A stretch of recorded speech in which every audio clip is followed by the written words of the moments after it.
can't pretend that I had a great vocation to serve the blind. Far from it. The shortest and the cheapest course to get into social work was the home teacher's course for the blind, and so I opted for that. I left school at 17, and went to work as a shorthand typist. And stayed as a shorthand typist for about 10 years, shorthand typist secretary, getting more and more frustrated, knowing that, feeling instinctively that I had the ability to do more, and not knowing how to do it, and not having any money and not having any experience. Hence my choice of course.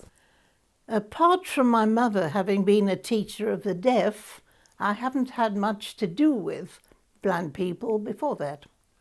I suppose I've always been a sort of caring person.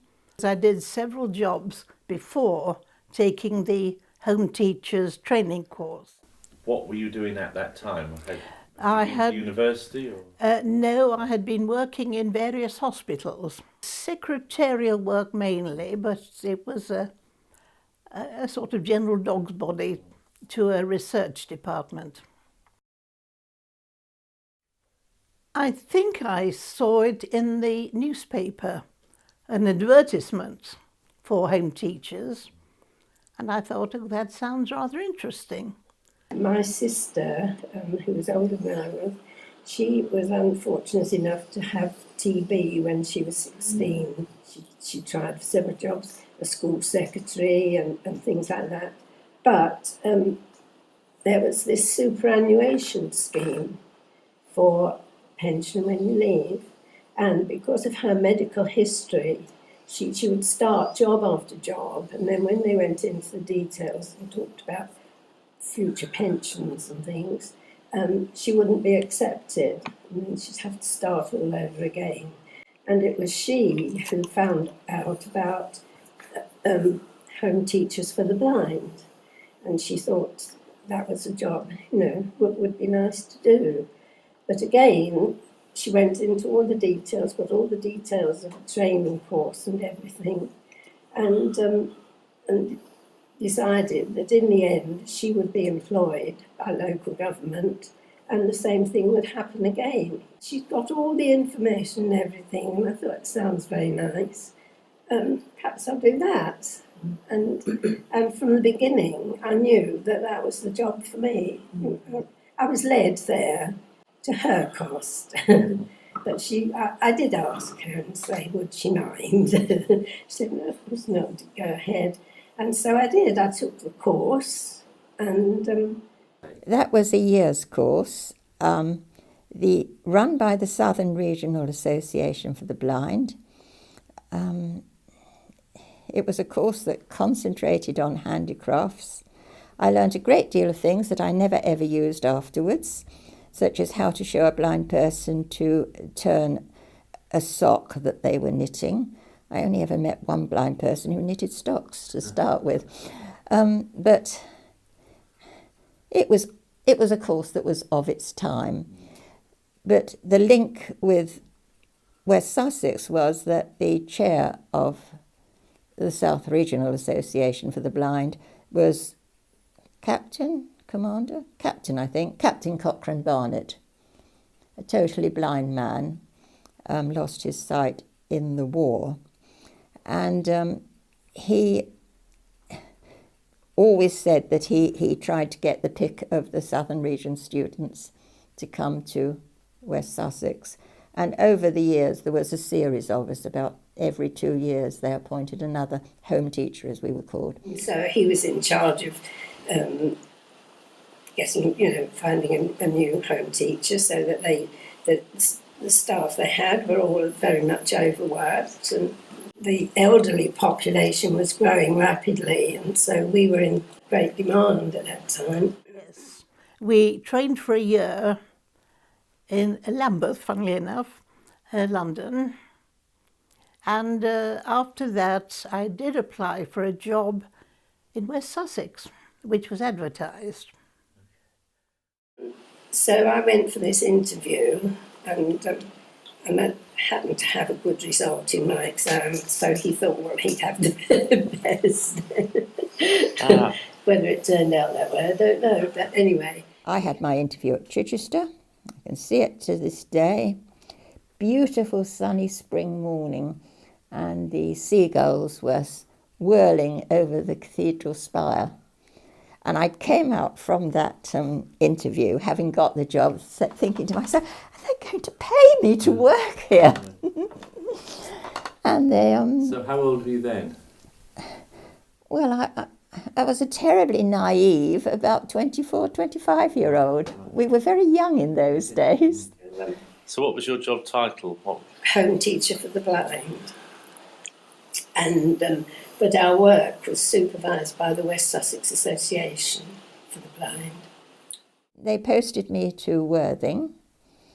I can remember that very vividly. The chappie who was responsible for blind welfare services at county level, and that was in the county medical officers department in those days, said, Miss Rose, you'll be going to work for Worthing. We divide the county up so that each home teacher has a town area, but also has a little bit of seaside so that there's somewhere where they can eat their sandwiches. It was a very civilised thing. I lived in Arundel, and I did Littlehampton and Petworth, Pulborough, Wisborough Green, Curdford, round that way. That's a big area. Yes, yes. And how did you get around? Car. Oh, you had a car. A county car to start with, and then my own. And he also said, and the car is in the car park waiting for you. And I said, I haven't passed the test. And I can't quite remember this, whether it was the Suez crisis or some other petrol crisis. But there was some crisis when L drivers were allowed to drive without an escort before they'd passed their test. Because they said, well, that's all right, you can drive it. I said, I can't. So they rather grudgingly found somebody else who'd drive the car to Worthing, and they parked it in Wade's garage next to the Connaught Theatre, how well I remember that. But I had my bicycle, and I started work in Worthing on my bike and took driving lessons. My headquarters was Bognor, and I had all along the coast from Bognor, and I did have a few clients in Worthing because their register was getting so large. But although they worked separately, Worthing Society for the Blind worked separately from the West Sussex, but I had some, we all came under West Sussex Council. Didn't have an office, had nothing, so that used the spare room at home as an office. I was told, Miss Rose, here's your caseload. It's 100 names. If you've got a problem, of course you are free to contact us, but will you please remember it's a toll call? From which I readily guessed that I was not expected to contact anybody unless the circumstances were truly dire. A toll call meaning that they had to pay the other end, you mean? Or? No, you had to pay, but you'd then get it reimbursed. 100 people seems an awful lot to me. Was it 100? Am I exaggerating? It was 100 by the time I left, anyway. I don't think it was far short of that. So how many people could you see in a day? Oh, you never thought like that. Oh. There was nobody checked up on you. You just went and saw the people that you thought you ought to see to, and took the new referrals which were coming in from the eye specialist. I mean, if you wanted to kill yourself, you'd do 6 in a day. But by the time you'd had morning coffee with so-and-so and afternoon tea with somebody else, it was a very leisurely, civilised life. What time did your day start then?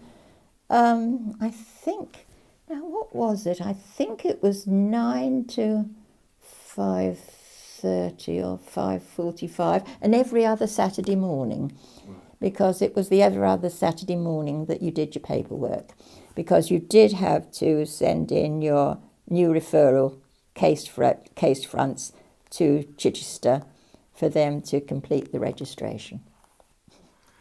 And most of the people that you visited, I'm assuming, had become blind in later life, not born blind. And mostly so, yes.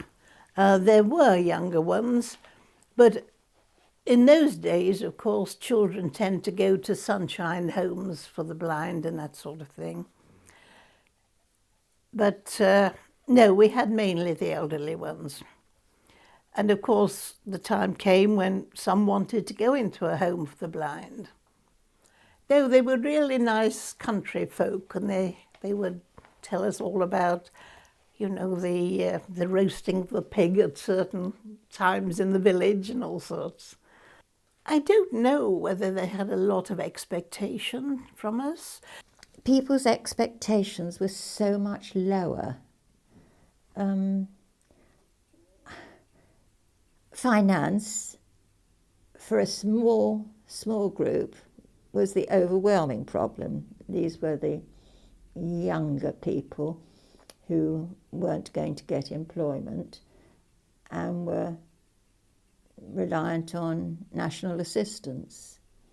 I was very young and idealistic, and I was going to change the world overnight if possible.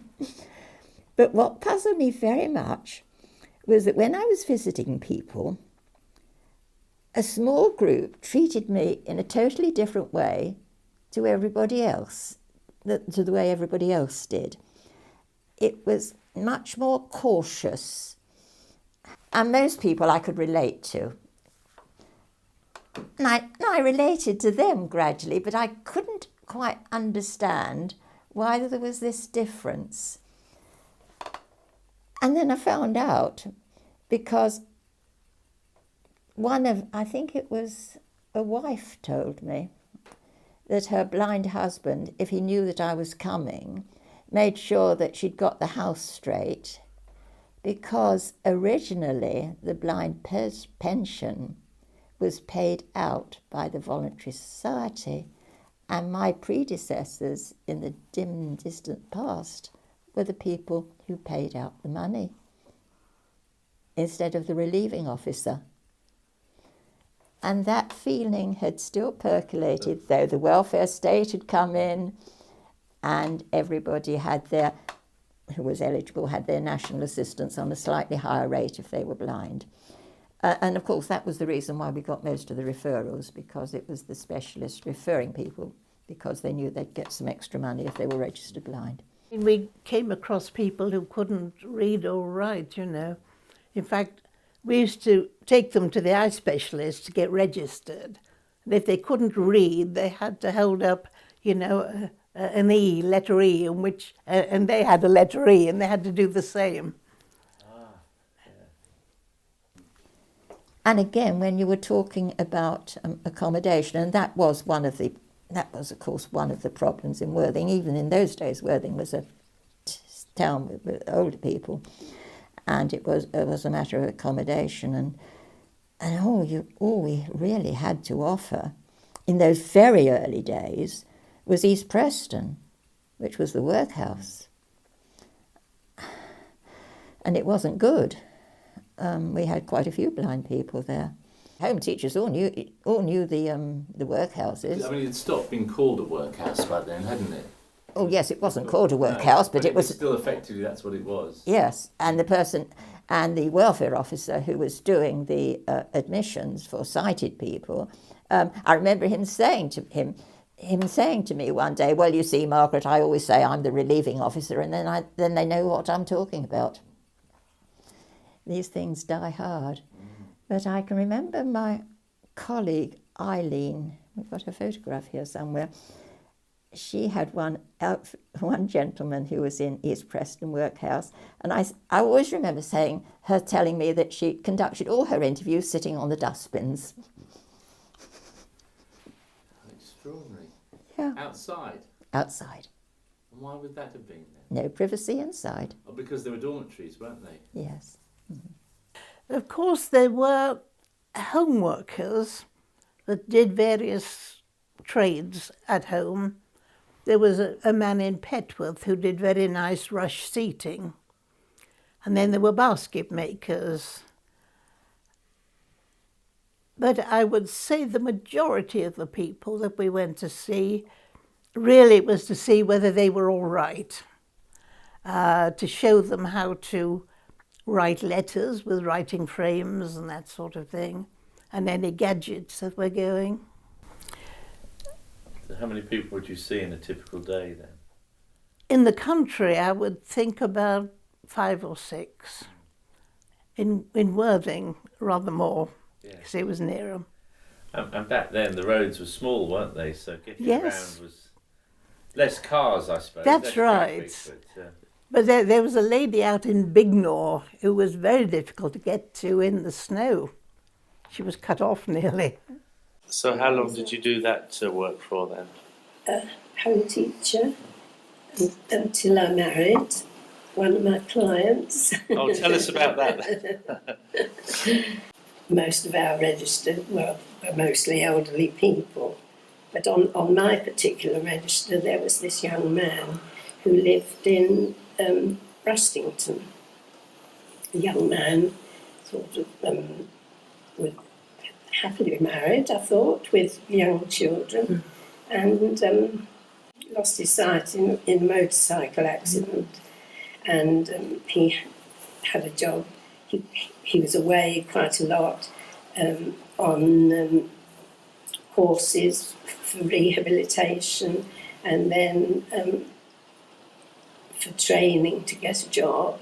And he trained as a telephonist, and eventually, after much hassle and pressing, he managed to get a job in Worthing as a telephone operator in the Ministry of Labour. So he was there, but... And can you tell us something about the sort of actual work you do with clients? Well, it was a bit of welfare work, really, and we used to hold weekly social clubs and teaching handicrafts and reading Braille, reading Rune, as the gentleman mentioned before, and yes, we're teaching them how to be blind. And what very roughly, what percentage of blind people back then could read Braille? Was it widespread? I couldn't say, not Braille particularly, because most of our people were elderly. It wouldn't be easy to learn Braille, but Most of our patients or clients were elderly. There wasn't a great need for Braille teaching because they couldn't feel it very well. There was an easier form of reading, which you probably know about, called Moon. Explain how Moon is different to Braille then. Because it's much easier to feel. Braille is dots. This is raised letters, but not exactly like letters. Some of them are, but some aren't. Why did Braille then become popular over that? That seems so much more straightforward and easier to learn. Well, it was much invented much before this. This was invented by a Dr. Moon, because I think that he found that people couldn't feel the dots. It comes easily to children, but to the older people, the sense of touch goes. And then I guess later on audio came in. exactly, you're talking books, they're marvellous. The snag about talking books was that they were heavy. They were big, well, Braille books were as well. They were big books, and the talking books were very heavy. So poor old wives had to carry them along to the... When you say they were heavy, so this is before audio cassette then? We're not talking audio cassette, we're talking something else, are we? They're like vinyl records. Like Oh, so sort of Bakelite type of thing. My husband was an avid reader. He'd never been much of a reader because he was an outdoor man, and so reading, well, I suppose he learned to read Braille on rehabilitation, but he loved his books. But it was a general social work, really, to see the welfare of the people, that they had access to reading matters, talking books, and of course there were social activities as well. You see, we started off as home teachers and we were under the health department at County Hall. And then they decided we should be welfare department. And eventually we were called social workers for the blind. And eventually we're just social workers. And West Sussex was very enlightened. When the legislation changed, we were opening a new home, I should think, every year, every other year. And they were good. I mean, East Grinstead workhouse was still going strong, whereas East Preston had closed years ago.